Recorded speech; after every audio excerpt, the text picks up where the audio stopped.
បាទសូមជម្រាបសួរប្រិយមិត្តទាំងអស់គ្នាបាទសូមស្វាគមន៍មកកាន់កម្មវិធីបច្ចុប្បន្នភាពអាមេរិកាំងបាទនៅសហរដ្ឋអាមេរិកនៅពេលនេះគឺថ្ងៃច័ន្ទនៅឡើយទេបាទថ្ងៃច័ន្ទទី30ខែមីនាឆ្នាំ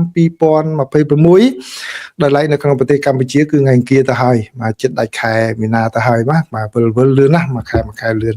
ចឹងនៅក្នុងកម្មវិធីបច្ចុប្បន្នភាពអាមេរិកាំងខ្ញុំសម្រាប់យកព័ត៌មានសំខាន់ចំនួន5មកជម្រាបជូនប្រិយមិត្តទាំងអស់គ្នាព័ត៌មានទី1នេះបាទមិនសូវជាធំនៅខាងក្រៅប្រទេសទេប៉ុន្តែវាជារឿងមួយសំខាន់ដែរចាំខ្ញុំដាក់នៅទី1បាទសម្រាប់នៅសហរដ្ឋអាមេរិកគឺបុគ្គលិកសន្តិសុខអាកាសយានដ្ឋានគេហៅថា TSA ឥឡូវនេះគាត់អញ្ជើញវិលត្រឡប់មកបំពេញការងារវិញហើយក្រោយពីទទួលបានប្រាក់បៀវត្សដែលនៅភាសានៅខ្មែរគេប្រាក់ប៉ែលណាប្រាក់ប៉ែលគឺបានន័យថា back pay បាទប្រាក់ដែលគាត់ធ្វើការ6សប្តាហ៍កន្លងមកមិនទាន់បានទទួលហ្នឹងគឺឥឡូវទទួលបានហើយកាលពីថ្ងៃច័ន្ទនេះកាលពីលោកប្រធានាធិបតីបានចុះហត្ថលេខាក៏ប៉ុន្តែទៅមុខទៀតតែយ៉ាងណាគឺអត់ទាន់ដឹងនៅឡើយទេប៉ុន្តែយ៉ាងហោចណាស់គាត់ទទួលបានប្រាក់ដែលគាត់បានបំពេញការងារហើយកន្លងមកផងដែរហើយព័ត៌មានទី2នេះគឺជារឿងមួយនៅក្នុងសហរដ្ឋអាមេរិកដែរប៉ុន្តែវាឆ្លុះបញ្ចាំងអំពីនិន្នាការនៃការបោះឆ្នោតពាក់កណ្ដាលអាណត្តិតើយ៉ាងណានៅថ្ងៃនេះថ្ងៃច័ន្ទនេះគឺសមាជិកបេក្ខជនសមាជិកសភានៃគណៈបកប្រជាធិបតេយ្យមួយនាក់ទៀតហើយបានឈ្នះអាសនៈសម្រាប់ព្រឹទ្ធសភាប៉ុន្តែព្រឹទ្ធសភាថ្នាក់រដ្ឋទេគឺនៅរដ្ឋ Florida ហេតុអ្វីបានជារឿងសំខាន់ពីព្រោះនៅតំបន់តាំប៉ាហ្នឹងគឺជាតំបន់ដែលគណៈបកសាធារណរដ្ឋក្រហមឆ្អិនឆ្អៅតែម្ដងប៉ុន្តែលើកនេះគណៈបកប្រជាធិបតេយ្យឈ្នះទោះបីជាយ៉ាងប្រផិតប្រផាយមែនក៏ប៉ុន្តែឈ្នះបាទតាមការព្យាករណ៍របស់ AP គឺឈ្នះអាសនៈនឹងហើយអញ្ចឹងគឺជាបេក្ខជន2ហើយទី2ហើយកាលពីសប្តាហ៍មុនគឺបេក្ខជន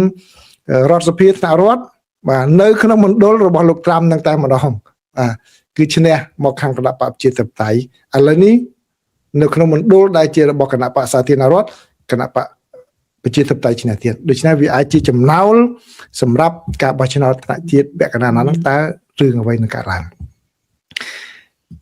រីឯព័ត៌មានទី3គឺលោកប្រធានាធិបតីដូណាល់ត្រាំគម្រាមជាថ្មីទៀតហើយថាលោកនឹងវាយប្រហារទៅលើ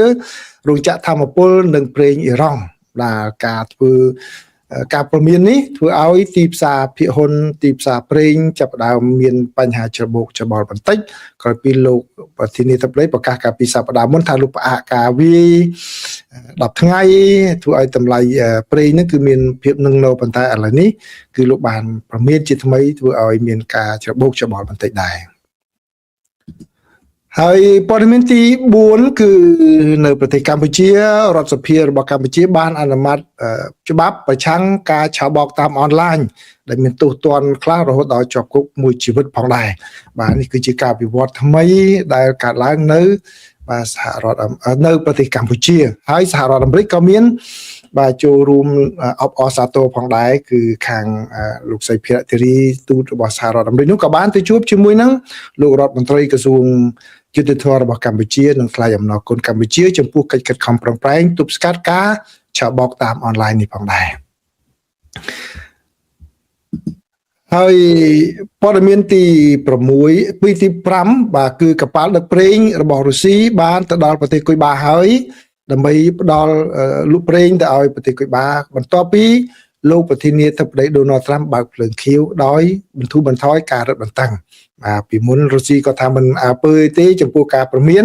ក៏ប៉ុន្តែដាច់ខាតចុងក្រោយគាត់ត្រូវតែរងចាំភ្លើងខៀវពីសហរដ្ឋអាមេរិកផងដែរមុននឹងអាចយកប្រេងទៅមិចសិចក៏ដូចគ្នាដែរក៏ទទួលបានភ្លើងខៀវពីសហរដ្ឋអាមេរិកមុននឹងអាចយកប្រេងទៅបានផងដែរបាទនេះគឺជាព័ត៌មានសំខាន់ដែលខ្ញុំចងក្រងសម្រាប់ប្រិយមិត្តទាំងអស់គ្នានៅក្នុងកម្មវិធីនេះហើយខ្ញុំបានថតមុននឹងដែរគឺសង្ឃឹមថាប្រិយមិត្តបានមើលហើយគឺតាមរយៈបទសម្ភាសន៍កាលពីថ្ងៃអាទិត្យម្សិលមិញណាលោកដូណាល់ត្រាំបានបញ្ជាក់យ៉ាងច្បាស់តែម្ដងថាលោកចង់បានប្រេងអ៊ីរ៉ង់ដូច្នេះប្រហែលជាកំពុងរៀបផែនការដើម្បីទៅគ្រប់គ្រងតំបន់Kerch កោះ Kerch អញ្ចឹងសូមប្រិមិត្តទៅទស្សនាវីដេអូនេះនៅក្នុងខ្ទង់វីដេអូណានៅក្នុង YouTube ដាក់កន្លែងចន្លោះចុចកន្លែងវីដេអូឃើញណាខ្ញុំមិនយកមកចែករំលែកនៅពេលនេះទេបាទដើម្បីឲ្យបានព័ត៌មានផ្សេងឲ្យបានច្រើន បាទព័ត៌មានទី1បាទព័ត៌មានទី1នេះគឺជារឿងមួយដែលកើតឡើងនៅសហរដ្ឋអាមេរិកខ្លាំងទេក៏ប៉ុន្តែខ្ញុំយកមកជម្រាបជូនប្រិយមិត្តទាំងអស់គ្នាឲ្យបានដឹងផងដែរគឺបុគ្គលិកសន្តិសុខអាកាសយានដ្ឋានរបស់សហរដ្ឋអាមេរិកដែលគេហៅថា TSA ហ្នឹងឥឡូវហ្នឹងគឺប្រមាណជា60000នាក់ឥឡូវនេះគាត់បានអញ្ជើញត្រឡប់មកបំពេញការងារវិញហើយបាទនៅថ្ងៃច័ន្ទនេះក្រោយពីបានទទួលបានប្រាក់បៀវត្សរបស់គាត់ដែលបានអាក់ខានបានអាក់ខានក្រោយពីបំពេញក្រោយពីក្រសួងសន្តិសុខមាតុភូមិនឹងបានបិទទ្វារអស់រយៈពេល6សប្តាហ៍ហើយពួកគាត់ត្រូវតែបំពេញការងារដោយមិនអាចខានបានដោយសារគាត់ក្នុងប្រភេទគេហៅថាបុគ្គលិកសំខាន់បាទឥឡូវនេះគាត់បានទទួលបានប្រាក់បៀវត្សហើយដូច្នេះអាចជាការមួយជួយសម្រួលទៅដល់ជីវភាពរបស់ពួកគាត់ក៏ប៉ុន្តែបន្តពីនេះទៅថាតើនឹងទទួលបានឬយ៉ាងណាទៀតគឺមិនទាន់ដឹងទេដោយសារតែខាងសភានៅតែមិនទាន់ឯកភាពគ្នាក្នុងការធ្វើច្បាប់ដើម្បីផ្ដល់ថវិកាទៅឲ្យក្រសួងសន្តិសុខមាតុភូមិនៅឡើយក្នុងគណៈពេលដែលសភាមកដល់ពេលសម្រាប់បាកងទៅហើយបាទហើយការអនុញ្ញាតឲ្យបើកប្រាក់បៀវត្សនេះគឺបន្ទាប់ពីលោកប្រធានាធិបតីចុះហត្ថលេខាលើបទបញ្ជាប្រតិបត្តិមួយបញ្ជាឲ្យយកថវិកាដែលសម្រាប់ត្រៀមចំណាយគ្រាអាសន្ននោះយកមកបើកប្រាក់បៀវត្សឲ្យពួកគាត់សិនបាទអញ្ចឹងគឺបើតាមការលើកឡើងរបស់មន្ត្រីរបស់ក្រសួងគឺបានន័យថាតទៅថ្ងៃមុខទៀតគឺរឿងរងចាំមើលផងដែរតែយ៉ាងហោចណាស់ក៏បានផ្ដល់ប្រាក់បៀវត្សមួយចំនួនទៅដល់បុគ្គលិកសន្តិសុខរបស់សហរដ្ឋអាមេរិកនេះដោយឡែកអ្នកស្រី Caroline Levitt ដែលជាអ្នកនាំពាក្យសេតាវិមានវិញក៏បានប្រាប់អ្នកសារព័ត៌មានផងដែរថាគឺបើរំពឹងថាសាច់រឿងនានានឹងវិលត្រឡប់មកធម្មតាវិញនោះប្រហែលជាមិនទាន់បានធម្មតាទេបាទរហូតតតែសភាឯកភាពគ្នាក្នុងការផ្ដល់ថវិកាបើកក្រសួងសន្តិសុខមាតុភូមិឡើងវិញហើយប្រិមិត្តនៅចាំហើយគឺការទំនាស់គ្នានេះដោយសារតកតងនឹងការអនុវត្តច្បាប់អន្តោប្រវេសន៍ជាពិសេសទៅលើការអនុវត្តរបស់ខាងប៉ូលីសអន្តោប្រវេសន៍ ICE ដែលក្នុងពេលកន្លងមកប្រើកណ្ដាប់ដៃក្តៅយ៉ាងខ្លាំងដែលការអនុវត្តនៅក្នុងរដ្ឋ Minnesota បានបណ្ដាលឲ្យស្លាប់ពលរដ្ឋអាមេរិកចំនួន2នាក់ដែលធ្វើឲ្យអ្នកតាក់តែងច្បាប់នៃគណៈបកប្រជាធិបតេយ្យខឹងសម្បាយ៉ាងខ្លាំងដោយដាក់លក្ខខណ្ឌថាត្រូវមានការកែតម្រង់នៅក្នុងការអនុវត្តរបស់ប៉ូលីសអន្តោប្រវេសន៍ ICE នេះបើមិនចឹងទេគឺរដ្ឋសភាគឺព្រឹទ្ធសភាមិនផ្ដល់ថវិកាទៅឲ្យក្រសួងសន្តិសុខមាតុភូមិដែលជាក្រសួងសម័យគ្រប់គ្រងទៅលើប៉ូលីសអន្តោប្រវេសន៍ ICE នោះទេបាទនេះគឺជាការវិវត្តមួយដែលកើតឡើងនៅក្នុងទឹកដីសហរដ្ឋអាមេរិកទាក់ទងជាមួយនឹងការអនុវត្តច្បាប់អន្តោប្រវេសន៍ហើយព័ត៌មានទី2នេះគឺជាព័ត៌មានដែលគួរឲ្យគេថាខកចិត្តសម្រាប់អ្នកគ្រប់គ្រងគណៈបកសាធារណរដ្ឋនៅក្នុងរដ្ឋ Florida បាទនៅក្នុងរដ្ឋ Florida គឺនៅមណ្ឌលបោះឆ្នោត West Tampa បាទ West Tampa នឹងគឺជាមណ្ឌលដែលគេរំពឹងថាជាមណ្ឌលរបស់គណៈបកសាធារណរដ្ឋ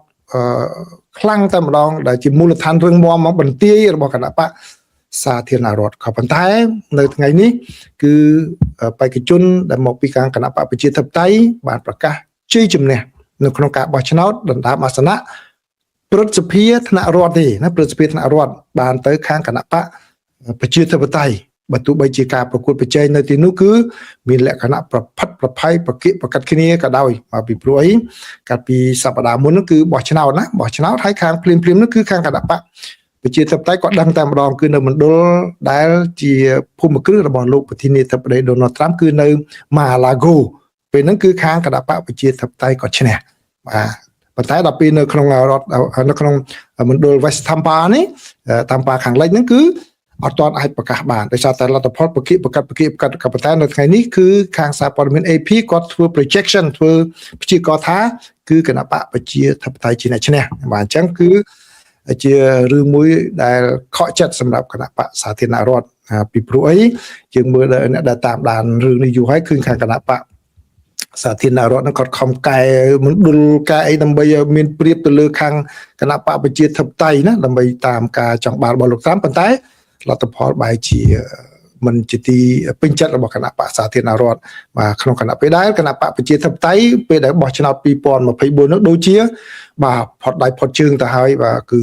មេដឹកនាំក៏មិនច្បាស់គោលនយោបាយក៏មិនច្បាស់បាទរញ៉េរញ៉ៃក្នុងថ្នាក់ដឹកនាំហ្នឹងឥឡូវនេះស្រាប់តែអាចទាមទារឡើងមួយបានក្រោយពីការអនុវត្តច្បាប់អន្តរប្រវេសន៍សេដ្ឋកិច្ចការធ្វើសង្គ្រាមនៅខាងក្រៅប្រទេសនេះផងដែរដែលធ្វើឲ្យមានការគិតគូរឡើងវិញសម្រាប់អ្នកបោះឆ្នោតអាមេរិកហើយបេក្ខជនដែលជាប់នោះគាត់ឈ្មោះថា Brian Nathan គាត់មានអាយុ45ឆ្នាំនេះក្មេងរហ័សណាបាទលោកនៅក្នុងរូបភាពហ្នឹងបាទលោក Brian Nathan បាទគាត់ជាអតីតបាទលោក Brian Nathan ណាបាទគាត់ឈរណាបាទគាត់ជាអតីតទាហានជើងទឹកណាបាទអតីតជាទាហានជើងទឹករបស់សហរដ្ឋអាមេរិកទៀតបាទហើយជាអ្នកដែលប្រឆាំងនឹងខាងគណៈបកសាធារណរដ្ឋហ្នឹងដាច់ខាតតែម្ដងមិនមែនជាអ្នកនៅកណ្ដាលទេគឺថាច្បាស់ឃីវសង្កាត់តែម្ដងអញ្ចឹងអ្នកដែលឈ្នះកាលពីសប្តាហ៍មុនគឺអ្នកស្រី Emily Gregory បានឈ្នះអាសនៈរដ្ឋសភាថ្នាក់រដ្ឋដែរហើយគាត់មានប្រវត្តិចេញមកពីអ្នក business ជាអ្នកអាជីវករអញ្ចឹងគឺសិតតអ្នកដែលមិនមែនជាអ្នកនយោបាយទេឥឡូវនេះសប្តាហ៍ឃោសនាបោះឆ្នោតឈ្នះបាទនេះគឺជាការវិវត្តដ៏គួរឲ្យចាប់អារម្មណ៍មួយដែលប្រិមិត្តអាចនឹងគិតមើលថាតើការបោះឆ្នោតនៅពាក់កណ្ដាលអាណត្តិនេះនឹងកើតមានអ្វីកើតឡើងចឹងហើយដូចដែលប្រិមិត្តសួរថាតើសង្គ្រាមនៅអ៊ីរ៉ង់នឹងចប់ពេលណាបាទគឺច្បាស់ណាស់សម្ពាធនៅក្នុងប្រទេសនេះទៅលើលោកប្រធានាធិបតីក៏ខ្លាំងដែរក្នុងគណៈបករបស់គាត់ពីព្រោះលទ្ធផលចេញមកហើយគឺបាទមិនល្អសម្រាប់គណៈបកសាធារណរដ្ឋទេបើសិនជានៅបន្តអូបន្លាយសង្គ្រាមនេះតទៅទៀតបាទចឹងចូលដល់ព័ត៌មានទីព័ត៌មានទី3បាទព័ត៌មានទី3នេះគឺលោកត្រាំលោកគម្រាមវាយប្រហាររោងចក្រធម្មពលនិងប្រេងរបស់អ៊ីរ៉ង់នេះគឺការបញ្ជាក់នៅក្នុងសារតាមបណ្ដាញសង្គម True Social របស់លោកប្រធានាធិបតីតាំងពីព្រឹកមិញតែម្ដងដូច្នេះការដែលលោកគម្រាមកំហែងថាលើកនេះគាត់គម្រាមខ្លាំងតែម្ដងគាត់ថាគឺលោកមានគម្រោងនឹងកំទេចចោលខ្ទេចអស់នៅរោងចក្រអគ្គិសនីនិងរោងចក្រផលិតប្រេងរបស់អ៊ីរ៉ង់ប្រសិនបើមេដឹកនាំអ៊ីរ៉ង់នៅតែមិនព្រមព្រៀងបើកច្រកហូម៉ូសភ្លាមនោះទេបាទគាត់គម្រាមបែបនេះណាបាទគឺកាលពីប្រហែលថ្ងៃមុនលោកថាទុកឲ្យមានការចរចាដោយសារតែការចរចាហ្នឹងគឺវិវត្តទៅមុខបានល្អប្រសើរហើយប៉ុន្តែឥឡូវនេះស្រាប់តែមានរឿងនេះកើតឡើងពីព្រោះអ៊ីរ៉ង់នៅតែបន្តបិទច្រកហូម៉ូសបាទបិទច្រកហូម៉ូសដដែលដោយមិនឲ្យកប៉ាល់ណាឆ្លងកាត់បានទេបើសិនជាមានកប៉ាល់មួយចំនួនអនុញ្ញាតឲ្យឆ្លងកាត់ប៉ុន្តែត្រូវបង់លុយបាទទារលុយទារកាក់អីតែម្ដងបាទហើយដូច្នេះការគម្រាមកំហែងរបស់លោកប្រធានាធិបតី Donald Trump នោះបានធ្វើឲ្យតម្លៃប្រេងឆៅនៅក្នុងហាងក្រុមហ៊ុនលូប្រេង Brent នឹងគឺឡើងទៅដល់$116ក្នុង1បារ៉ែលបាទគឺថ្លៃដែរណាបាទឡើងថ្លៃពីថ្ងៃច័ន្ទក៏ប៉ុន្តែដល់ពេលដែលបិទការលក់ដូរបានធ្លាក់ចុះបន្តិចវិញរីឯផ្សារភាគហ៊ុន S&P 500វិញគឺបាទធ្លាក់ចុះផងដែរទីផ្សារភាគហ៊ុនធ្លាក់ចុះផងដែរអញ្ចឹងអ្នកវិនិយោគទុនទៅលើផ្សារភាគហ៊ុនហ្នឹងប្រហែលជាឃើញកុងធនាគាររបស់ខ្លួនហ្នឹងបាត់លុយកាក់បន្ថែមទៀតណាបាទ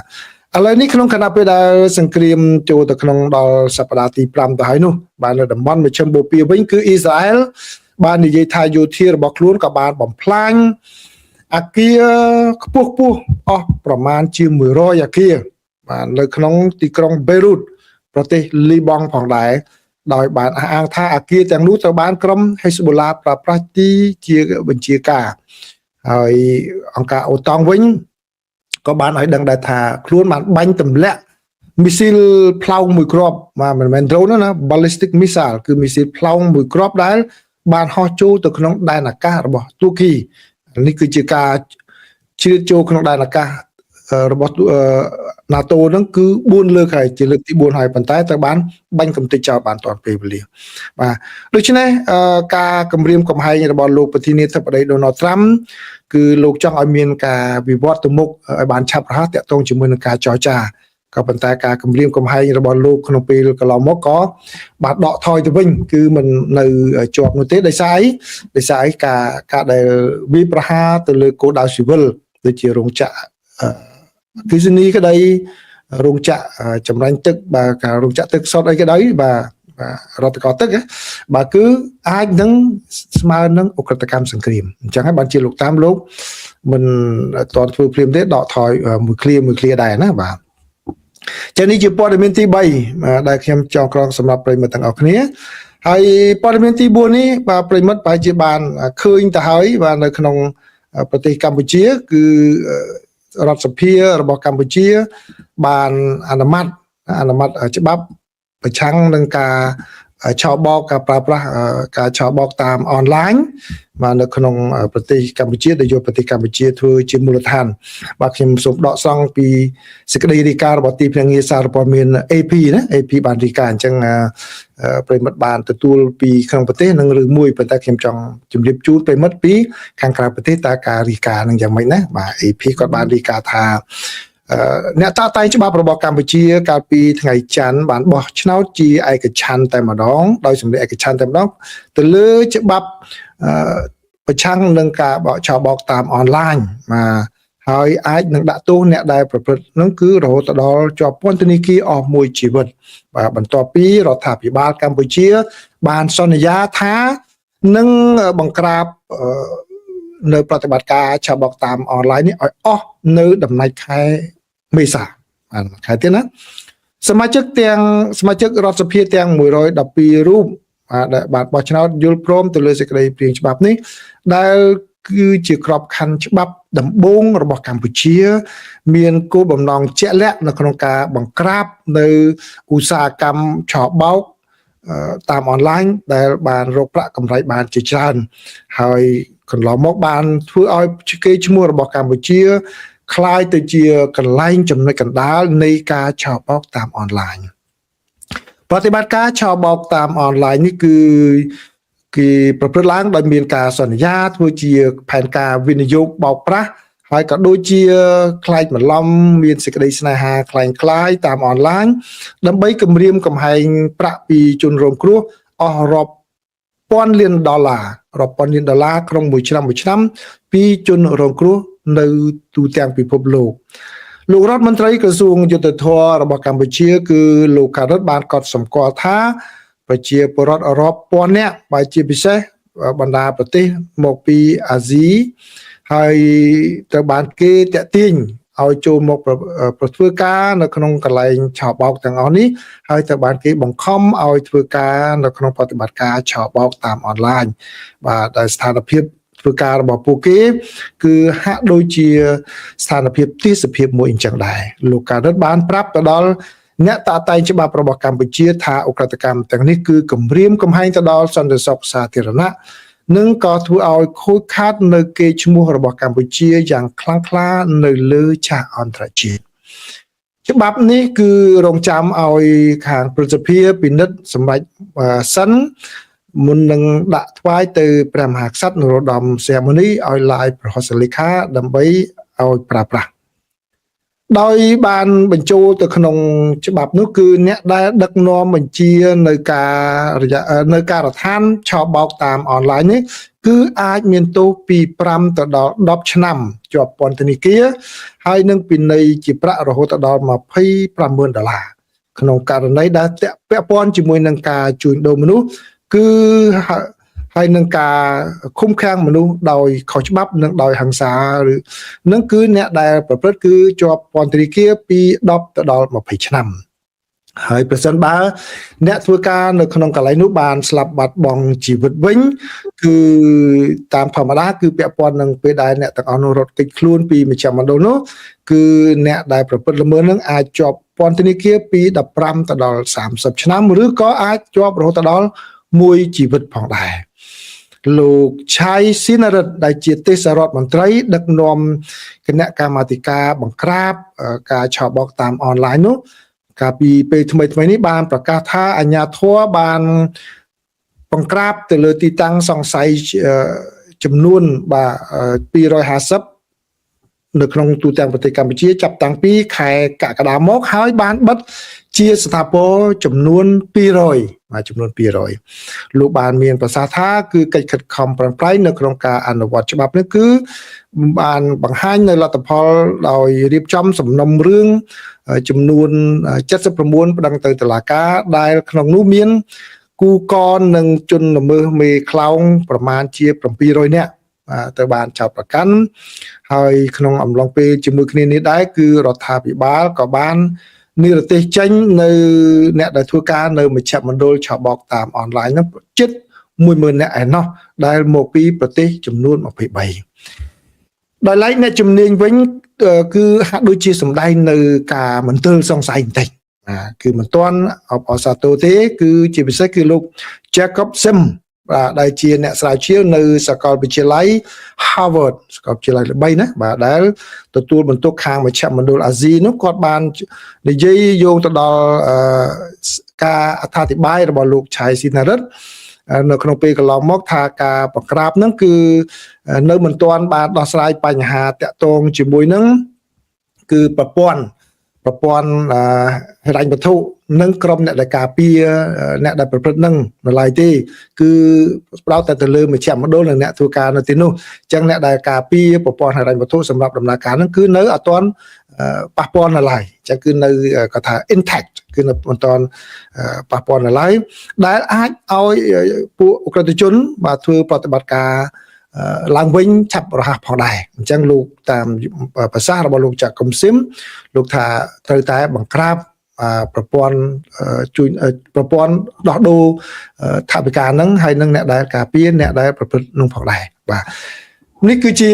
អ្វីដែលទីភ្នាក់ងារសារព័ត៌មាន AP បានរាយការណ៍ណាហើយដោយឡែកស្ថានទូតរបស់សហរដ្ឋអាមេរិកប្រចាំនៅប្រទេសកម្ពុជាវិញក៏បានបង្ហោះរូបនេះផងដែរគឺលោកស្រី Bridget Walker ដែលជាភារៈធារីនៃស្ថានទូតសហរដ្ឋអាមេរិកហើយនាពេលថ្មីៗនេះបានជួបជាមួយនឹងលោកកើតរិទ្ធរដ្ឋមន្ត្រីក្រសួងយុតិធធម៌ដើម្បីពិភាក្សាអំពីការសម្របសម្រួលក្នុងការប្រយុទ្ធប្រឆាំងនឹងប្រតិបត្តិការឆបោកតាមប្រព័ន្ធអនឡាញហើយអ្នកស្រីបានសម្ដែងអំណរគុណចំពោះការបញ្ញាចិត្តដែលលោកនាយករដ្ឋមន្ត្រីហ៊ុនម៉ាណែតនិងរដ្ឋាភិបាលរបស់លោកដែលបានសន្យាការពារពលរដ្ឋអាមេរិកបាទមិនឲ្យរងគ្រោះបន្ថែមទៀតពីបណ្ដាញអក្រិតកម្មទាំងនោះទេបាទនេះគឺជាការវិវត្តល្អមួយណាបាទអញ្ចឹងមានរឿងមួយទៀតដែលខាង South China Morning Post បានចេញផ្សាយតាំងពីម្សិលមិញហើយខ្ញុំថារៀបចំថតជូនប្រិមិត្តប្រហែលជាមិនតើបានថតប្រហែលជាថ្ងៃនេះអញ្ចឹងថ្ងៃនេះប្រហែលជាអាចនឹងថតសម្រាប់ដាក់សម្រាប់អ្នកនៅស្រុកខ្មែរភ្ញាក់ឡើងមកអាចនឹងមើលឃើញគាត់សរសេរបានល្អដែរបាទប៉ុន្តែมันមានអ្វីថ្មីប៉ុន្តែក៏មានចំណុចខ្លះដែលជាចំណុចគួរឲ្យចាប់អារម្មណ៍សម្រាប់ប្រិមិត្តក៏ដូចជាអាជ្ញាធរដែលគាត់ធ្វើបដិបត្តិការនេះជាចំណេះដឹងបន្ថែមបាទព័ត៌មានទី5ជាព័ត៌មានចុងក្រោយគឺបើតាមសេចក្តីរាយការណ៍ហ្នឹងឲ្យដឹងថាកប៉ាល់ប្រេងរបស់រុស្ស៊ីបានទៅដល់ប្រទេសគុយបាហើយបាទកាលពីថ្ងៃច័ន្ទនេះហើយខាងរុស្ស៊ីនោះក៏បានស្វាគមន៍ការទៅដល់នៅប្រេងដែលដោតទង់ជាតិរបស់រុស្ស៊ីដើម្បីទៅជួយប្រទេសគុយបាបាទដោយនិយាយថាការផ្គត់ផ្គង់ទៅដល់ប្រទេសគុយបានោះគឺជារឿងសំខាន់ណាស់ដោយសារតែគុយបាកំពុងតែខ្វះខាតធម្មពលខ្វះខាតប្រេងដោយសារតែការរឹតបន្តឹងហុំព័ទ្ធរបស់សហរដ្ឋអាមេរិកហើយដោយសារតែប្រទេសវេណេស៊ុយឡាដែលខាងគុយបាតែងតែទទួលបានប្រេងជំនួយជាប្រចាំនោះត្រូវបានសហរដ្ឋអាមេរិករឹបអូសយកបានហើយផ្ដាច់ប្រេងមិនឲ្យគុយបាអញ្ចឹងគឺប្រភពផ្សេងប្រេងហ្នឹងគឺមិនបានទៅដល់ទេអ្នកនាំពាក្យវិមានក្រំឡាំងគឺលោក Dmitry Peskov បាននិយាយថាគឺទីក្រុងមូស្គូចាត់ទុកថាវាជាកាតព្វកិច្ចរបស់មូស្គូនៅក្នុងការជួយទៅដល់ប្រទេសគុយបានេះបើយោងតាមទីភ្នាក់ងារសារព័ត៌មាន RIA Novosti របស់រុស្ស៊ីបានផ្សាយឲ្យដឹងដោយលោកបានបន្ថែមថាទីក្រុងហាវ៉ាណាគឺត្រូវការប្រេងផលិតផលប្រេងជាច្រើនបាទក្នុងខណៈពេលដែលសហរដ្ឋអាមេរិកបិទច្រកមិនឲ្យចូលនោះគឺប្រេងនាវាដឹកប្រេងប្រភេទមនុស្សធម៌គឺដឹកប្រេងចំនួន 10,000 តោនតែម្ដងនៃប្រេងឆៅនោះតែម្ដងគឺបានទៅដល់ហើយណាអញ្ចឹងគឺប្រេងនេះប្រេងមនុស្សធម៌មិនទៅលក់ទេគឺជំនួយមនុស្សធម៌ទៅដល់គុយបាបាទគឺហើយនាវាដែលដឹកប្រេងទៅហ្នឹងគឺជានាវាដែលសហរដ្ឋអាមេរិកដាក់ទណ្ឌកម្មទៀតគឺនាវា Anatoly Kolotskin បាទ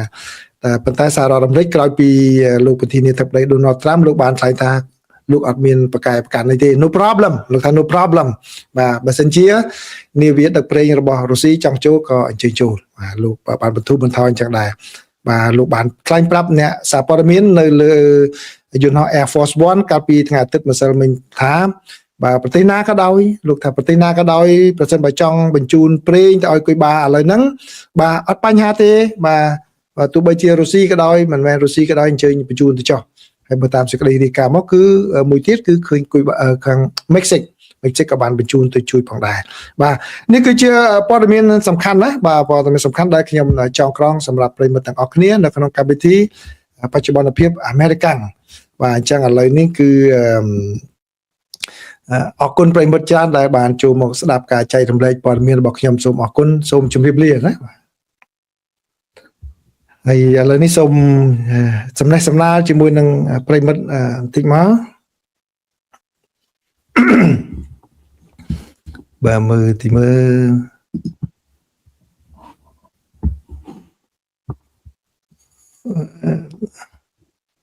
លមិញពីលើមកមានអ្នកណាសួរមិនខ្លះបើមិញហ្នឹងអូខេពីលើនេះឆ្លើយខ្លីៗបាទបើមានសំណួរឆ្លើយខ្លីៗបាទ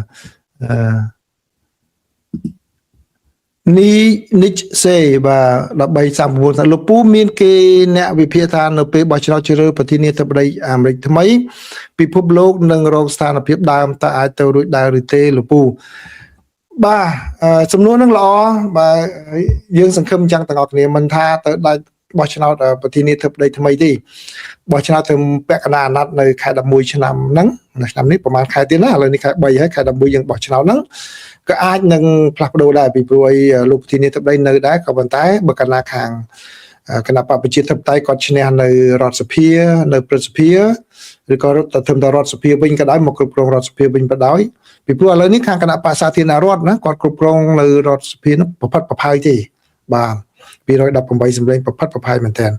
បាទអញ្ចឹងបើសិនជាគណៈបព្វជិធិបតេយ្យគាត់ flip តែប្រមាណអាសនៈមកវិញគាត់គ្រប់គ្រងនៅរដ្ឋសភានោះក៏លោកប្រធានាធិបតីពិបាកធ្វើកិច្ចការមួយចំនួនដែរអញ្ចឹងគាត់ត្រូវតែរកការសម្របសម្រួលគ្នាបានច្រើនដែរមិនដូចជារាល់ថ្ងៃនេះលោកគ្រប់គ្រងនៅរដ្ឋសភាក៏នៅគ្រប់គ្រងសាធារណរដ្ឋគ្រប់គ្រងនៅខាងព្រឹទ្ធសភាហើយតែវាមានទៀតអញ្ចឹងគឺថាទាំងអស់ហើយទំននៅស្ថាប័នតុលាការកំពូលនឹងគឺមានតែក្របដោយមានទិនាការទៅខាងគណៈបកអភិរក្សនិយមគឺគណៈបកលោកប្រធានាធិបតីហ្នឹងក៏នៅនឹងទៀតហើយនៅស្រាវធរក៏អញ្ចឹងទៀតបាទដូច្នេះគឺជាពេលវេលាមាសសម្រាប់លោកប្រធានាធិបតី Donald Trump ក្នុងរយៈពេល2ឆ្នាំដំបូងនេះប៉ុន្តែក្រោយពីការបោះឆ្នោតពាក់កណ្ដាលអាណត្តិទៅតើពលនេះនឹងងាកទៅកន្លែងណាវាអាចនឹងផ្លាស់ប្ដូរណាមិនចាំបាច់ទៅដល់ប្រធានាធិបតីថ្មីដោយតែអ្នកវិភាគគាត់លើកឡើងនោះទេបាទប៉ុន្តែសង្ខេបមកវិញគឺគាត់មានប្រសាសន៍ហ្នឹងគឺអាចត្រូវហើយបាទអាចត្រូវដែរណាបាទលៀងអេងសំបាទជំរាបសួរលោកពូបាត់លោកពូតែមួយពេលឬពីរពេលដូចជាហេលហាលអត់ព័ត៌មានស្ដាប់អ្វីទេជាពិសេសព័ត៌មានតាក់ទងនឹងសហរដ្ឋអាមេរិកនិងខ្មែរយើងផងដែរអរគុណលោកអេងសំបាទលៀងអេងសំបាទអរគុណច្រើនបាទកិត្តិយសបាទកិត្តិយសសម្រាប់ខ្ញុំណាស់ដែលឮសូរអញ្ចឹងបាទមិនស៊ីចូលទេប៉ុន្តែបើសិនជាប្រអប់ខាងជិះលេងនេះណាបាទបានជាការលើកទឹកចិត្តចឹងអរគុណច្រើនណាស់លោកគូជងបាទលោកគូជងបាទលោកគូជងក៏សួរថាឥឡូវដូចជាមិនដែលឮសំឡេងលោកជុនសក្តាតើគាត់យ៉ាងណាដែរលោកបាទលោកសក្តាគាត់បានជប់បំពេញការងារឲ្យ VOA មករយៈធំដែរទៅហើយណាបាទសោកស្ដាយដែរដែលបាទគាត់ធ្វើការល្អដែរលោកសក្តាណាក្នុងពេលកន្លងមកបាទអ្នកណាទៀតមានសំណួរអូខេអ្នកជំរាបសួរខ្ញុំជំរាបហើយឥឡូវអ្នកសំណួរម៉ៅវ៉ានីសួស្ដីលោកម៉ែនកំសែងខ្ញុំចូលចិត្តលោកបកស្រាយព័ត៌មានអន្តរជាតិបាទអរគុណច្រើនបាទអរគុណបាទក៏ប៉ុន្តែក៏មិនអស់ដែរណាគឺខ្ញុំនិយាយតែត្រឹមកម្រិតណាដែលខ្ញុំដឹងច្បាស់កម្រិតណាដែលខ្ញុំដឹងមិនច្បាស់ខ្ញុំមិនហ៊ាននិយាយដែរបាទពីព្រោះខ្ញុំអត់ចង់ឲ្យប្រិមិត្តចេះដឹងចងចាំច្រឡំតែកាលណាស្ដាប់ខ្ញុំអញ្ចឹងឲ្យ credit មកខ្ញុំនៅអាមេរិកនៅអីចឹងហើយស្អាតតែយកទៅនិយាយទៅស្ដាប់ខុសសាច់រឿងអាហ្នឹងខ្ញុំមានអារម្មណ៍ខុសឆ្គងដែរចឹងហើយចាំមិនពេលរឿងខ្លះខ្ញុំមិនច្បាស់ខ្ញុំមិនឆ្លើយតែម្ដងកុំឲ្យចាំខុសឆ្គងបាទខ្ញុំធ្លាប់ដែរពីក្មេងចាស់គាត់ចេះឆ្លើយរួចទៅខ្លួនយកមកខុសទាំងស្រុងហ្នឹងរឿងច្រើនណាស់មិនតែអាប់ចាស់ប៉ុន្តែគាត់ពេលខ្លះពេលសិនតែគាត់កំឆ្លើយទៅមានយើងចេះជឿគាត់ទៅពេលហ្នឹងបាទចនចូលមកហើយអេដវិនហងកាលីហ្វ័រញ៉ាជំរាបសួរស្រីទំលៀងជំរាបសួរផាវីជំរាបសួររវល់ហ៎ផាវីបាទហេសេរីសុជាតិសួរថាមួយ បព្វជិតតៃឆ្នោតប្រសិទ្ធភាពឋានៈរដ្ឋនៅរដ្ឋដែលភូមិគ្រឹះលោកតាមចូលចិត្តសម្រាប់បាននឹងការពីអាទិត្យមុនណាគឺនៅខាងសភាឥឡូវនៅ West Tampa មួយទៀតអូជារឿងមួយគួរចាប់អារម្មណ៍មែនតើការបោះឆ្នោតនៅពាក់កណ្ដាលអាណត្តិឆ្នាំនេះប្រហែលជាមានអ្នកទៅចូលរួមច្រើនអានអែមជំរាបសួរបងតើបងអាចសង្ខេបព្រឹត្តិការណ៍ពីការឈ្លានពានរបស់សៀមនិងយុទ្ធសាស្ត្រសម្រាប់ទទួលដល់បងប្អូនខ្មែរយើងមុនបងត្រឡប់ទៅ VA បានទេពីព្រោះតាជំរាបសួរមកបងតាមការយល់ដឹងរបស់ខ្ញុំថៃបូកែខាងខូចណាស់បាទសូមអរគុណបាទអានេះចាំមើលពេលនេះមើលបើតែគ្មានអ្វីថ្មីប្រហែលដែរអែមគឺខ្ញុំបាននិយាយជាតំណាក់ការបន្តមកដែរគឺនៅតែប្រយ័ត្នប្រយែងជាប់ជានិច្ចណាបាទពីព្រោះអីគាត់និយាយផ្អែមដល់ទៅពេលហើយយើងជឿគាត់ទៅផ្សេងអញ្ចឹងគឺនិយាយរួមអ្វីក៏ដោយទៅបើថាមិនទាន់បានត្រឡប់មកយើងវិញទេយើងមិនទាន់ទុកចិត្តទេបាទវាក្រមធម្មជាតិកាលណាគេខ្លាំងជាងយើងប្រទេសគេធំជាងយើងតាំងពីយោធាតាំងពីសេដ្ឋកិច្ចតាំងពីធនធានមនុស្សតាំងពីកម្លាំងការទូតអីទាំងអស់ហ្នឹងបាទគេហើយនឹងរឿងអតីតកាលដែលគេធ្លាប់ឈឺចាប់ដោយសារយើងខ្លាំងជាងគេជំនាន់បារាំងហ្នឹងគឺពួកនោះអត់ទាន់ថៃអត់ទាន់ចោលតែកំណត់សងសឹកយើងឈឺចាប់ណាខ្ញុំស្ដាប់ឮសាស្ត្រាចារ្យគាត់មកខាងក្រៅប្រទេសនិយាយផ្ទាល់ខ្ញុំដឹងណាចុះដូច្នេះឥឡូវហ្នឹងគេមានឱកាសវិញហើយយើងទុនដៃពេលបច្ចុប្បន្នហ្នឹងផងគេចង់មកមាក់ងាយយើងហើយចាំបាទខ្ញុំឃើញចំណុចអស់ហ្នឹងហើយដល់ខ្ញុំនិយាយទៀតមិនខ្ញុំចេះតែនិយាយតាមការនឹកឃើញទេគឺខ្ញុំថាបង្ហាញឲ្យខាងអន្តរជាតិក្តីឲ្យខាងថៃនឹងក្តីឃើញថាយើងជាកម្លាំងតែមួយសិនទៅសាមគ្គីកម្លាំងជាមួយមូលតើសិនគ្នាយើងវាតិចប៉ុន្តែមូលហ្នឹងគឺមិនមកក៏អន្តរជាតិគេរង្គើដែរបាទគេយកចិត្តទុកដាក់ដែរហើយថៃហ្នឹងក៏គាត់ឲ្យញើសដែរបាទគាត់រកកម្លាំងបំបីយើងមិនបានបើកាលណាយើងនៅឲ្យឃើញមានភាពបែកបាក់គ្នាខ្លាំងអាហ្នឹងគេអាចនឹងជារកាសហ្នឹងហើយបើគាត់ថា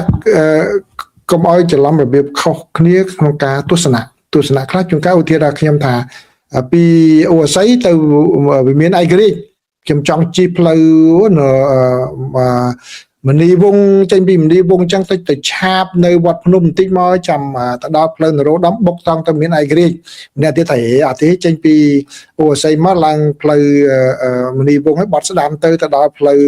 ស៊ីសវត្តហ្នឹងបុកត្រង់ទៅមានឯករាជ្យមកទៅអាហ្នឹងក៏បានដែរបាទអាហ្នឹងខ្ញុំគាត់ថាជាការវិធីនិយាយខុសគ្នាហ្នឹងវាអត់បញ្ហាទេបាទគឺអ្នកណាដើរផ្លូវនេះផ្លូវប៉ុន្តែគោលដៅទៅវាមានឯករាជ្យដូចគ្នាវាមិនអីទេបាទកុំឲ្យឆ្លោះគ្នាធ្ងន់ធ្ងរពេកបាទហ្នឹងគឺគេបានចិត្តបាទមួយទៀតហ៊ុយច័ន្ទរិទ្ធបាទជំរាបសួរលោកពូអនុញ្ញាតសួរសំណួរចំនួន3បាទលោកហ៊ុយច័ន្ទរិទ្ធអត់ដែរសួរឥឡូវមកសួរបង3មកគេចាស់ឆ្លើយខ្លីមកឆ្លើយ yes or no question មក yes or no answer គេលេងទេណាបាទមើលសារមើលទី1តើសង្គ្រាមនៅអ៊ីរ៉ង់សហរដ្ឋអាមេរិកផ្ទាល់ចង់ធ្វើឬក្រោមការអូទាញពីអ៊ីស្រាអែលបាទសំណួរហ្នឹងគឺឆ្លើយតបវែងឥឡូវហ្នឹងខ្ញុំជូនមតិមួយសម្បីតែនៅអាមេរិកហ្នឹងក៏គេថាអ៊ីស្រាអែលអ្នកទាញអញ្ចឹងណាបាទអាមេរិកជួលក៏ប៉ុន្តែក៏យើងឃើញថាអ៊ីរ៉ង់ហ្នឹងមករយៈពេលប្រហែលតាំងពី70ផ្លាយមកហ្នឹងគាត់ទុសរាយជាមួយនឹងអាមេរិកផងជាមួយនឹងសម្ព័ន្ធមិត្តអាមេរិកនៅតំបន់ហ្នឹងផងបាទអញ្ចឹងដូច្នេះវាជារឿងមួយដែលគេថាដូចយើងដាំបាយអញ្ចឹងណាវានៅពេលនោះវាផ្ទុះបាទអញ្ចឹងខ្ញុំថាវាជាកត្តាផ្សំគ្នាទាំងពីរតែម្ដងបាទសម្រាប់ទស្សនៈខ្ញុំណាបើខ្ញុំស្ដាប់មើលទាំងសងខាងទៅវាអញ្ចឹងមែនបាទអ៊ីស្រាអែលគាត់ជឿតកាលហ្នឹងគាត់បង្ហាញអាមេរិកគាត់ថាវាគ្រោះថ្នាក់អីចឹងអ៊ីរ៉ង់ឈានទៅដល់នុយក្លេអ៊ែរហ្នឹងគឺអ្នកដែលអ៊ីរ៉ង់ធ្វើមុនគេគឺគាត់ហ្នឹងហើយអញ្ចឹងដូច្នេះគាត់មកនិយាយបន្ថែមទៅបាទលោកធីនីធិបតីលោកគ្រប់គ្រងអញ្ចឹងទៅបាទពីព្រោះតំណែងរវាងលោក BB ជាមួយនឹងលោក Trump BB ហ្នឹងគឺយុរដ្ឋមន្ត្រីរបស់អ៊ីស្រាអែលហ្នឹងជាមួយលោកតាមគឺដូចជាស្និទ្ធស្នាលគ្នាតាំងពីអាណត្តិទី1ម្លេះបាទចឹងដូច្នេះខ្ញុំថាវាជាកត្តាទាំងពីរតែម្ដងលោកច័ន្ទរិទ្ធណាបាទសំណួរទី2យ៉ាងម៉េចទៀតដែរ ផាន់ចាន់ចន្ទសួរសំណួរទី2យោបល់ខ្ញុំប្រសិនបើយោបល់របស់ខ្ញុំប្រសិនបើសារ៉ាអាមេរិកបញ្ជូនតបថ្មើរជើងចូលអ៊ីរ៉ង់ច្បាស់ជាសង្គ្រាមនេះនឹងមិនអាចបញ្ចប់ឆាប់ទេជាយោបល់របស់លោកពូយ៉ាងម៉េចដែរបាទខ្ញុំយល់ស្របបាទខ្ញុំយល់ស្របបាទទោះបីជាយើងវាយប្រហារតែក្នុងលក្ខណៈថាត្រឹមតែកោះខាចឬក៏កោះមួយក្បែរហ្នឹងក៏មិនស្រួលដែរពីព្រោះអញ្ចឹងខ្ញុំចាំមើលខ្ញុំបានអានអត្ថបទមួយដែលខាងណាគេធ្វើឲ្យខ្ញុំក៏ទៅ search website ខ្លួនឯងឲ្យខ្ញុំថាធ្វើថ្ងៃនេះធ្វើអត់តដែរគឺកត្តាអ្វីដែលការវាយប្រហារតាមជើងគោកចូលអ៊ីរ៉ង់គឺជារឿងការអត្តឃាតបាទពីព្រោះអ៊ីរ៉ង់គាត់មានរបាំងធម្មជាតិបាទរបាំងធម្មជាតិហ្នឹងគឺភ្នំគាត់ហ្នឹងគឺចូលអត់រួចហ្មងជើងគោកមិនងាយចូលហ្មងមានតែច្រកដែលអាចចូលតាមនឹងខ្លីចឹងចូលទៅដូចស៊ូអ៊ីសាចឹងចូលទៅធ្វើអត្តឃាតចឹងហ្មងបាទខ្ញុំយល់ស្របចឹងចាំមើលខ្ញុំយកអត្ថបទហ្នឹងមកបកស្រាយខ្លីជូនប្រិយមិត្តមកគឺដល់ពេលគេធ្វើអត្ថបទហ្នឹងខ្ញុំចូលទៅ search មើលមែនបាទពីអាជ្រុងដែលច្រកដែលអ៊ីរ៉ង់ហើយអ៊ីរ៉ាក់អីទៅហ្នឹងទៅអត់រួចទេបាទភ្នំចោតហ្នឹងបើកោះទៅអត់រួចទេបាទដើរជើងថ្មើរជើងទៅអត់រួចហ្មងគឺរបាំងធម្មជាតិហ្នឹងជួយអ៊ីរ៉ង់ហ្នឹងបានខ្លាំងមែនតើហ្មងដោយអត្តឃាតមែនបាទតែតំណឹងជាយើងវាយអាមេរិកគាត់វាយយ៉ាងម៉េចទៅប្រតិបត្តិការទៅកោះខាចក៏អីក៏ប៉ុន្តែក៏មិនស្រួលដែរណាតែឈរជើងគោកនៅហ្នឹងគេប្លង់មកហ្នឹងគឺដូចទៅយកផ្ទាំងស៊ីបគេបាញ់អញ្ចឹងណាមិនងាយបាទចាំមើលតើគាត់ដោះស្រាយយ៉ាងម៉េចណារ៉ូទុំបាទអរុនសុដីពីកម្ពុជាបងប្រុសអរគុណច្រើនសម្រាប់ការចែកនៅព័ត៌មានផ្សេងៗបាទអរគុណណារ៉ូអរគុណច្រើនបងបាទលោកសំណួរទី3លោកច័ន្ទរិទ្ធតើក្រមសម្ពាធរវល់បាតកោអាចបទាញឲ្យលោកតែបញ្ចប់សង្គ្រាមនៅអ៊ីរ៉ង់ទេតើក្រមសម្ពាធរបស់បាតកោអាចទាញលោកតាមឲ្យបញ្ចប់សង្គ្រាមនៅអ៊ីរ៉ង់ដែរទេខ្ញុំថាអាចបាទខ្ញុំថាអាចដូចតែខ្ញុំបាននិយាយមុននឹងទីអញ្ចឹងគឺការបោះឆ្នោតនៅពាក់កណ្ដាលអាណត្តិហ្នឹងរឿងបាតកោហ្នឹងគឺជាការមួយសម្ដែងអំពីគេហៅថាអារម្មណ៍មិនពេញចិត្តបាទអារម្មណ៍មិនពេញចិត្តហ្នឹងគឺបង្ហាញឲ្យឃើញអញ្ចឹងដូច្នេះអ្នកដែលដាក់សម្ពាធលោកតាមិនមែនបាតកោហ្នឹងទេបាតកោហ្នឹងផងដែរវាដោយប្រយោលប៉ុន្តែអ្នកក្នុងបករបស់គាត់ហ្នឹងគេតែមើលឃើញថាបើមិនអញ្ចឹងទេបោះឆ្នោតពាក់កណ្ដាលអាណត្តិហ្នឹងគឺចាញ់ lose big ហ្មងបាទនឹងចាញ់ខ្លាំងអញ្ចឹងគេត្រូវដាក់សម្ពាធឲ្យលោកតាមដកថយវិញនៅថ្ងៃនេះលោក Robio គាត់និយាយដែរគាត់ថាឥឡូវនេះគាត់ត្រូវតែងាកទៅរឿងការទូតក៏ប៉ុន្តែការទូតយ៉ាងម៉េចបើឡើយតែការទូតបដាស្រាប់ទៅវិបដានឹងអ៊ីរ៉ង់គាត់និយាយពាក្យហ្នឹងគាត់ប្រយ័ត្នដែរបាទអញ្ចឹងច័ន្ទរិទ្ធអរគុណច្រើនក្មួយដែលសួរសំណួរ3ហ្នឹងសំណួរល្អមែនទែន very good បាទរៀនសួរសំណួរអញ្ចឹងល្អដូចនិយាយលេងខ្ញុំតាមធម្មតាខ្ញុំមិនប្រកាន់មានម្នាក់មួយនោះសួរសំណួរចេញមកសំណួរភ្លាវហ្មងម្នាក់មួយនោះនៅសួរតាម Facebook ខ្ញុំដាក់រឿងការព័ត៌មានមួយដែលនិយាយថាការវិតម្លៃរបស់ Reuters ហ្នឹងគឺចំនួនមីស៊ីលហើយនឹង drone របស់អ៊ីរ៉ង់ដែលខូចខាតហ្នឹងមិនច្រើនដូចដែលអ្វីដែលលោកត្រាំប្រកាសនោះទេគាត់ចូល comment មកគាត់មិន comment ឬគាត់ comment គាត់មកវិបហាខ្ញុំដូចតែខ្ញុំបាននិយាយថាខុសតំណមខ្ញុំមកខ្ញុំតើរិះគន់អ្នកណាក៏បានបើរិះគន់ខ្ញុំនេះអត់ដៃលាក់គេប្លុកចោលបាទប៉ុន្តែគាត់សួរនោះភ្លាវហ្មងគាត់សួរថាលឺសូតាអួតថាអាមេរិកនេះតើឲ្យមិនគឺមិនលោកសេងឯងមិនផ្សាយផងពីរឿងលឺសូតាគេបាតកម្មមនុស្សរាប់លានអ្នកនៅអាមេរិកហ្នឹងតែទីនេះអត់មើលមកខ្ញុំទៅផ្សាយ5ម៉ោងមុនរឿងបាតកម្មនៅអាមេរិកហ្នឹងហើយមិនមើលឲ្យមកចូល comment ស្ដីឲ្យគេអញ្ចឹងបាទហើយនៅក្នុងអត្ថបទហ្នឹងទៀត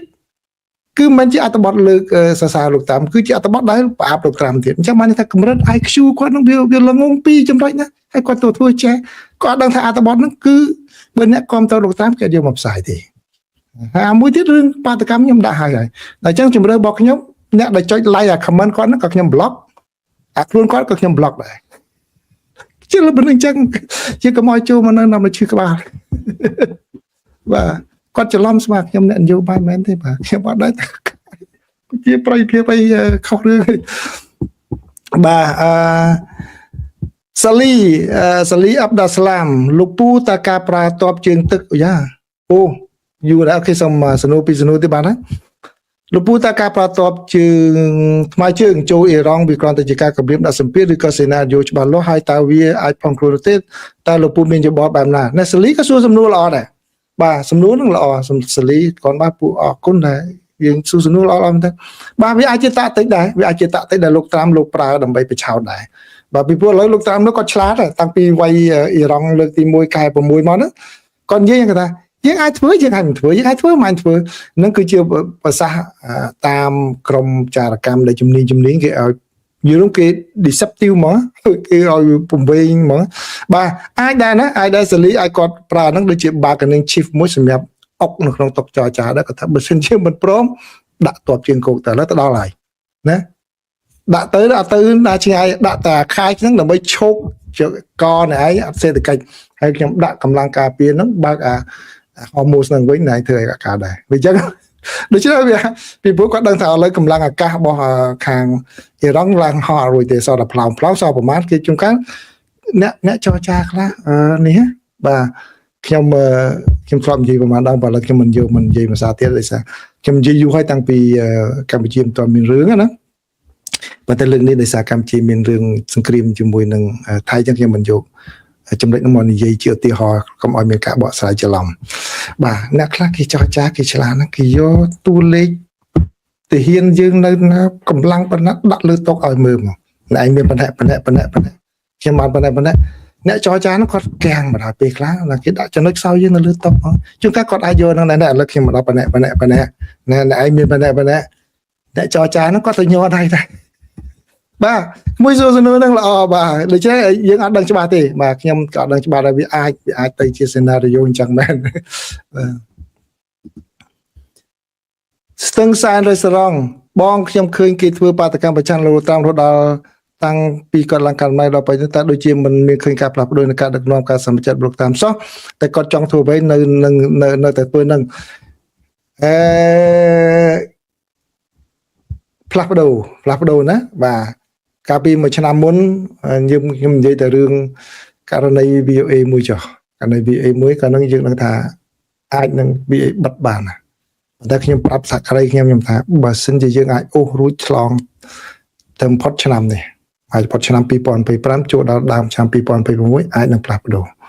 ពីព្រោះពេលដំបូងសមាជិកសភារបស់គាត់មួយណាក៏ហ៊ានប្រឆាំងលោកទីនេះទៅដែរ Senator Congressman គឺ yes sir ឆ្វេងស្ដាំប៉ុន្តែដោយសម្ពាធនៃការធ្វើបាតកម្មនោះធ្វើឲ្យមានមើលផ្លាក់ចាក់ប្រហែលដែរណាពេលទៅបោះឆ្នោតបោះទៅស្រាប់តែងាកមកខាងប្រជាធិបតេយ្យពីព្រោះប្រជាធិបតេយ្យពេល2024ហើយគឺ leadership នឹង crash សូម្បីតែDNC chair នឹងរត់លុយមកដំណើរការបកប្រជាធិបតេយ្យក៏ជាពាក់ dead ជាពាក់បំណងគេណាអ្នកណាចូល show យូរហើយធ្លាប់ដឹងព័ត៌មានខ្ញុំធ្លាប់ចែកម្លេះបាទដល់ពេលឥឡូវហ្នឹងស្រាប់តែឥឡូវហ្នឹងគឺមានច្រើនអញ្ចឹងសម្ពាធមានណាចាំលោកដកថយច្រើនមួយបាទលោកដកបងលោកដកថយច្រើនលោកតាមដកថយច្រើនមិនមែនដូចតែអ្វីគាត់ចង់ធ្វើនោះទេបាទគាត់ដកថយច្រើនបាទគឺបាតកម្មមានប្រសិទ្ធភាពបាទគឺអ្នកដែលនៅក្នុងបកគាត់នឹងដាក់សម្ពាធគាត់ណាអូខេសុំសំណួរមួយទៀតចាមើលបុញ្ញានជំរាបសួរលោកកឹមសេងប្រហែលថ្ងៃនេះមិនមានសំណួរសួរប៉ុន្តែដូចជួស្ដាប់បាទអរគុណលោកបុញ្ញានបាទសផលផៃ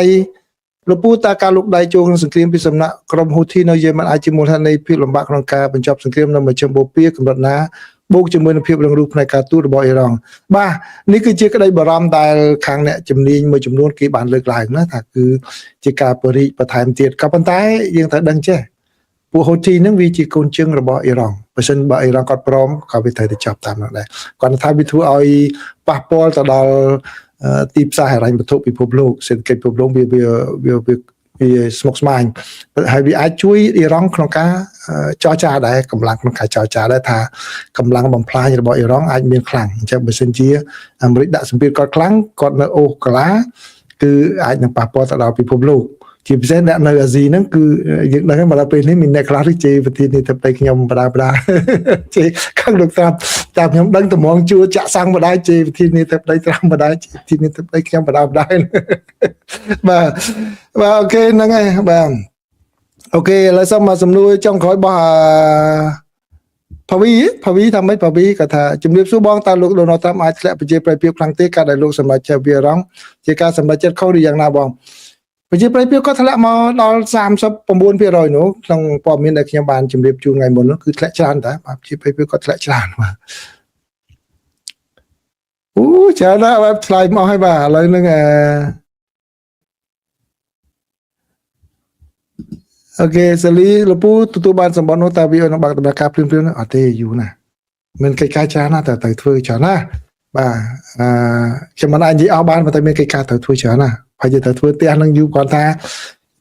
ចេះគាត់ថាខ្ញុំមានតំណមួយបើកាលណាខ្ញុំទទួលបានលិខិតទៅវិញគឺបានន័យថាគេរៀន state ឋានៈយើងជាអ្នកបុគ្គលិក active ឡើងវិញគឺខ្ញុំជប់ផ្សាយតែប៉ុណ្្នឹងទេពីព្រោះខ្ញុំគោរពច្បាប់ពីព្រោះឥឡូវនេះខ្ញុំនៅ admin leave ចឹងខ្ញុំមានសិទ្ធិសេរីភាពក្នុងការនិយាយចែករំលែកអីចឹងណាតែបើកាលណាខ្ញុំទៅគេហៅទៅវិញគឺខ្ញុំត្រូវតែគោរពច្បាប់នោះខ្ញុំមិនអាចធ្វើអ្វីលើសនឹងទៀតបានទេអញ្ចឹងណាបាទកុំឲ្យគេយកចំណុចហ្នឹងមកថាយើងពីព្រោះក្នុងពេលនេះគឺគេមិនអាចថាបានដោយសារតែខ្ញុំក៏មិននិយាយអ្វីទៅខុសពីគោលការណ៍របស់សហរដ្ឋអាមេរិកបាទដែរវាអញ្ចឹងណាបាទ